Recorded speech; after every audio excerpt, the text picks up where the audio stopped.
Good evening, I'm Jerry Bilden. From the Dove Newsroom this hour, the body of a woman missing since last night has been found in a creek by a family member.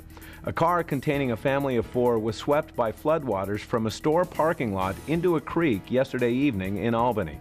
The father and his 5-year-old son were pulled from the creek alive, while the body of the other son, aged 20 months, was recovered this morning. Skiers can head back up to Mount Ashland to resume skiing this season. After a 2-week delay, the slopes have reopened. Mount Ashland ski operators were glad to see 9 inches of snow fall during the last 24 hours, bringing the base to 26 inches at the bottom and 36 inches at higher elevations. Adding to the good news is the quality of snow being seen on the mountain. It's really good because the snow that we're getting today has a lot of moisture content, so it's bonding to itself and it's bonding to the natural surface that it's landing on. If it had come in at, let's say, 16 degrees or colder, that snow has a lot of air, it doesn't bond, it doesn't pack down very well, and it wouldn't be rebuilding the base. And that's what we're getting right now, is we're getting good snow that's rebuilding the base. Saul says the Mount Bachelor ski resort near Bend needed to be closed because of high winds, but that has not been a problem on Mount Ashland.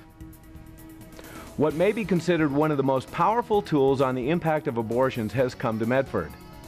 A wall commemorating the number of abortions that take place in Oregon on a month-to-month basis was on display at the downtown Medford Vogel Park. Names have been given to each of those aborted during the year of 2007.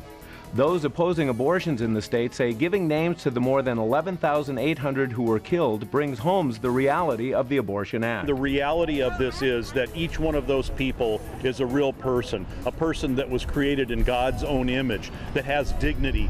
Giving them a name brings them into the realm of humanity. They're not just abortion number 4,226. The abortion wall now heads to Portland to be on display over the weekend at Patriots Park. Local cooperatives have been in business for more than 100 years, and now some local co-ops have joined together to show their benefit to the community.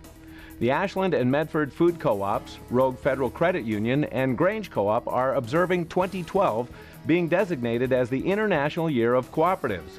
The groups say the benefit of those employed by the co-ops may have been overlooked by the public at large. Our 4 co-ops provide over 600 jobs in the Rogue Valley.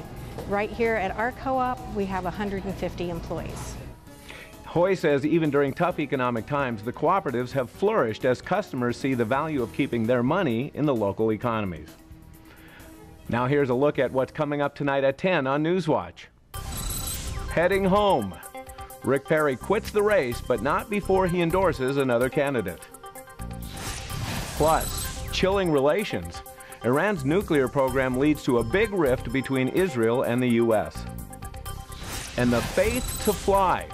A new movie tells the story of men who had to fight more than the enemy to become American heroes. All this and more coming up at 10 tonight on Newswatch. Now here's a look at our weather forecast brought to you by Grange Co-op. For Medford and Grants Pass, tonight will bring more rain with an overnight low of 40 degrees. The rain will continue into the weekend with a chance of snow Saturday night and Sunday morning, with daytime highs in the mid-40s and overnight lows in the 30s. For Klamath Falls, tonight rain and snow showers with a low of 37 degrees. We'll continue to see times of rain and snow through the weekend with daytime highs in the mid to upper 30s and overnight lows in the low to mid-20s. I'll be back later with another news update, and join us for Newswatch tonight at 10.